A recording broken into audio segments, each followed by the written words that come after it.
rising of the sun and glow of its rays, yeah, with a smile. Hello everyone, and welcome to Revitalize Hope.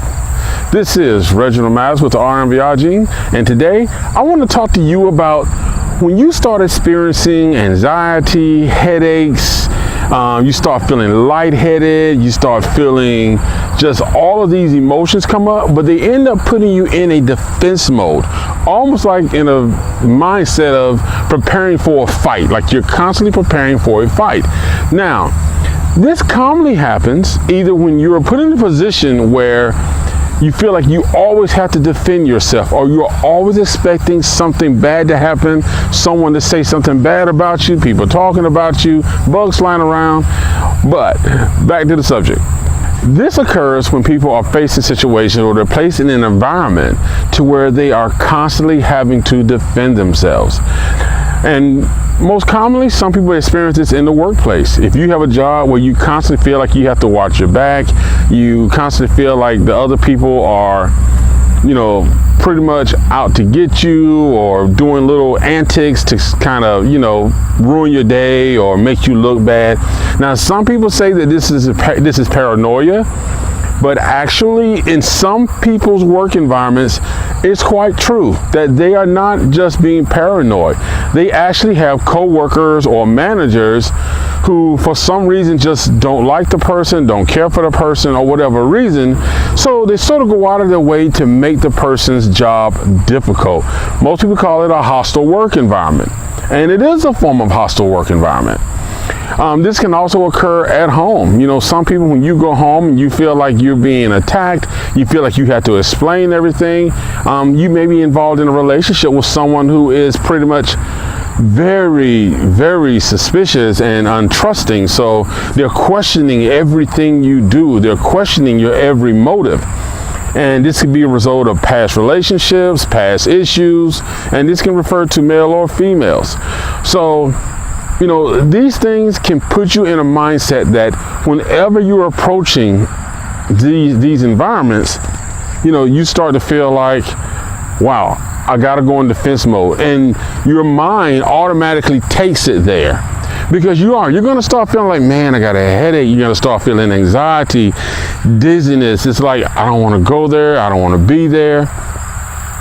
So one thing we have to consider is, if you are feeling like that, this is something that you definitely need to find out what the problem is, if it's something you can fix, because this is going to affect you mentally and it's going to affect you physically over time, because the constant headaches and the constant anxiety is eventually going to lead to high blood pressure, bad eating habits, lack of sleep, because you're going to become so focused on, how am I going to make it through the day? To get up in the morning, you feel fine, you feel rested, you get 2 blocks from your job, and all of a sudden you feel your heartbeat kind of starting to increase a little bit. You kind of start to feel a headache. You start to feel also a bit of depression. You're sad. You're unhappy about what you're about to do for the next 8 hours or 6 hours. So these are things that cause a person to go into sort of a mental fight mode. And basically in the Navy, we called it general quarters. It's when you believe you're about to prepare for some type of battle or some type of impact that was going to harm the ship. Well, the ship would go into general quarters. We're in, sort of a, ideology type way, you're doing the same thing. When you feel like something is out to hurt you, something is trying to, harm you in some form, whether it's be on the job, whether it be in relationship, whether it be friends, and you put your mind is automatically saying, hey, general quarters, battle stations, let's be ready for anything that happens. Let's just prepare, because we know when we get here, something is going to happen. Now, is that the right mindset to have? No, it's not good to go through life or to live life expecting, that bad things are going to happen, or you're going to be in a work environment where something bad is going to happen. But one thing we need to look at, when you know someone and you can kind of tell like they're always in a defense mode, one thing you need to consider is, why is that person in a defense mode? Now, are they in a defense mode everywhere they go? Or do you notice that when they get to this one particular spot, or this one particular person comes around, or they get inside this one environment, they change. Something happens. They become a different person. You notice that they become more defensive. The conversation starts to get lighter. They don't really want to contribute. They don't really want to say much. Something has affected them to where they feel like, man, I think I need to kind of watch where I'm going, watch what I'm doing, watch what I'm saying. General quarters, defense mode. Gotta protect myself.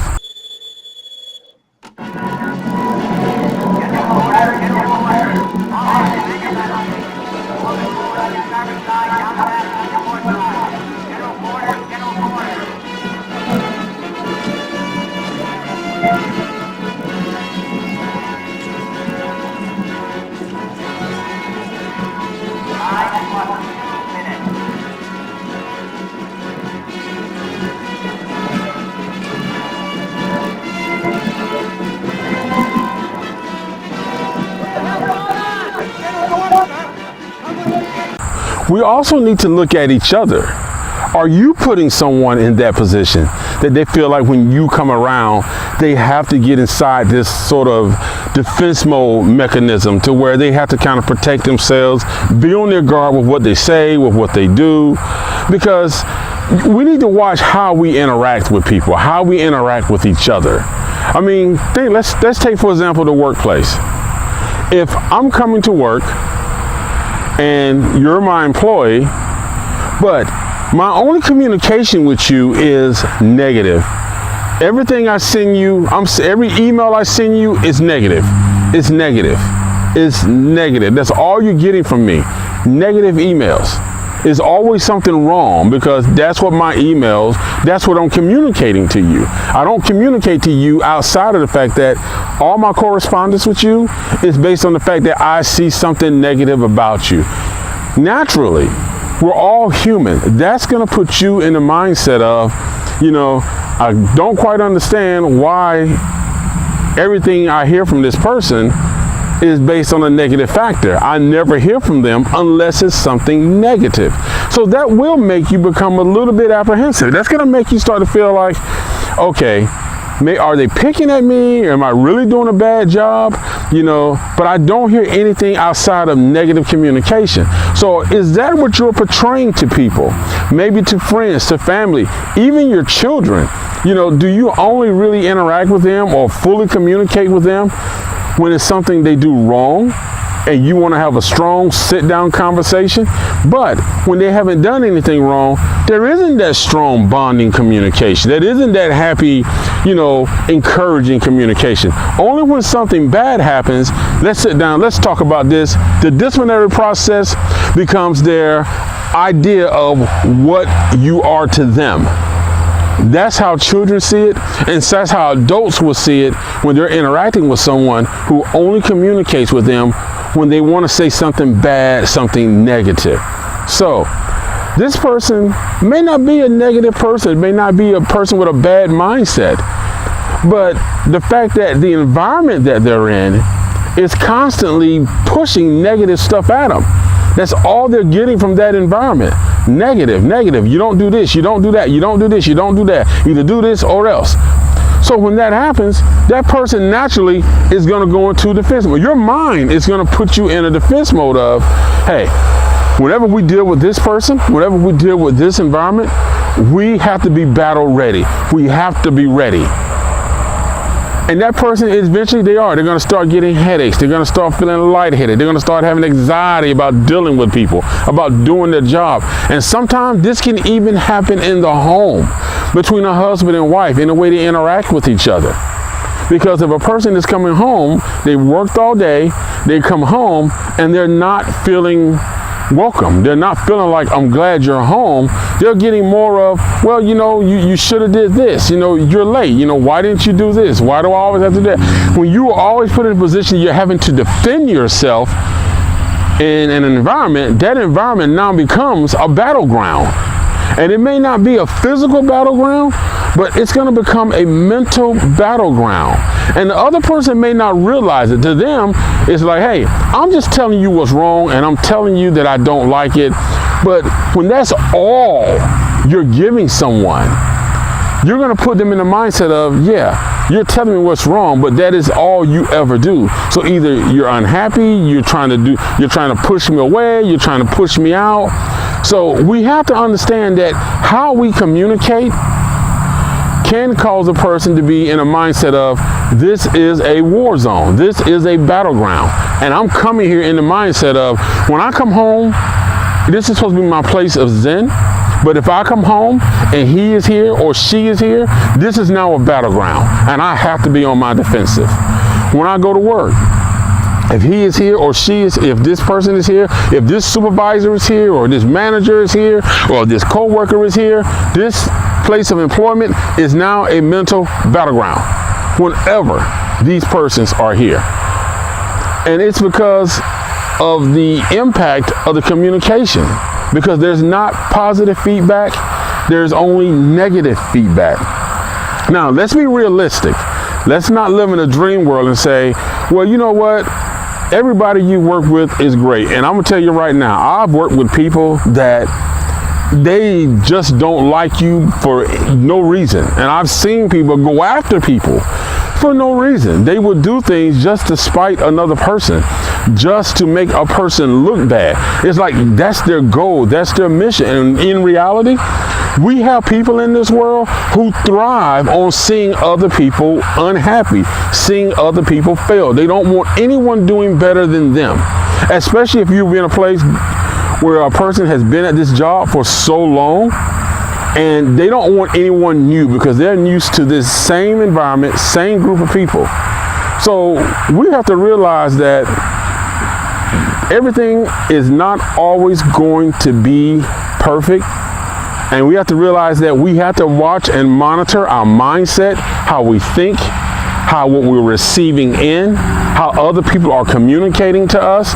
And the only thing I can say is, if you are in an environment that's making you feel like everything is negative, they're out to get you, and you feel like you're being in a defense mode, I would recommend trying to pull that person aside and just having a friendly conversation, just saying, hey, I noticed there seemed to be some tension. Is everything okay? Have I done anything to offend you? If the person is willing to engage in conversation, then that's great, because you can actually probably resolve the issue. If the person is not willing to engage in conversation and wants to keep that negative mentality, don't push it, just back away. That's somebody you really just have to stay away from and limit your interaction. Just keep it professional and courteous. That's it. And if you're dealing with that in a relationship, that's a tougher decision, because especially if you're married and you have kids, you just got to communicate, and you just got to have that understanding, because sometimes a person may be frustrated with something, but their only way to communicate their frustration is by pointing out all negative things, because they don't want to say what's wrong, but they just keep pointing out other things. It can be very minor things, so always try to communicate in a positive way. Don't try to call a person out in a public forum. Always try to pull them aside, have a private conversation, be respectful, and just try to be courteous. And understand that you have to look out for you. Your health, physically and mentally, is extremely important, because nobody can bring to the world what you bring to the world. We all have our individual gifts, and you're going to impact somebody's life. And you can't do that if mentally and physically your health is just depleting and you're drained and you giving up. So don't give up. If you are in one of those environments that's causing you to be in a defense mode, try to figure out what's going on. And unfortunately, sometimes you got to figure out, I may have to take myself out of this situation. This is not the place for me to be. This is not where I need to be. But you have to look out for you and for yourself. But like I said, with relationship, that's a little different. So please do not think that I'm saying bail or jump out of your marriage. I'm not saying that. I'm saying try to figure out what's wrong. Try to come to a compromise. Try to come to an understanding. And always, always, always keep professional counseling open as an option to resolving any issue that you may not be able to resolve with each other. Hey, this is Reggie Mathis with RMVR Gene. Thank you for being here today. This is the Revitalize Hope, and I hope that I have inspired and revitalized hope in you. And please make sure that you revitalize hope in someone else today. See you next time. Here I stand with you, wishing you the best in all you do.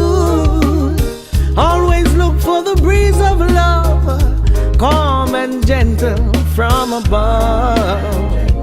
No, no, no, yeah. Ooh, yeah, yeah. Now I know some days you may feel blue, Lord. Trust in your greatness to see you through. Don't look back, it's not the end. Give life your best and I know you can win. You see, as a friend I'm here for you. You should know that. As a friend I'm here for you. Here I stand with you, wishing you the best in all you do. Always look for the breeze of love, the breeze of love. Here I stand with you, wishing you the best in all you do. Always look for the breeze of love, calm and gentle from above. No, no, no, no.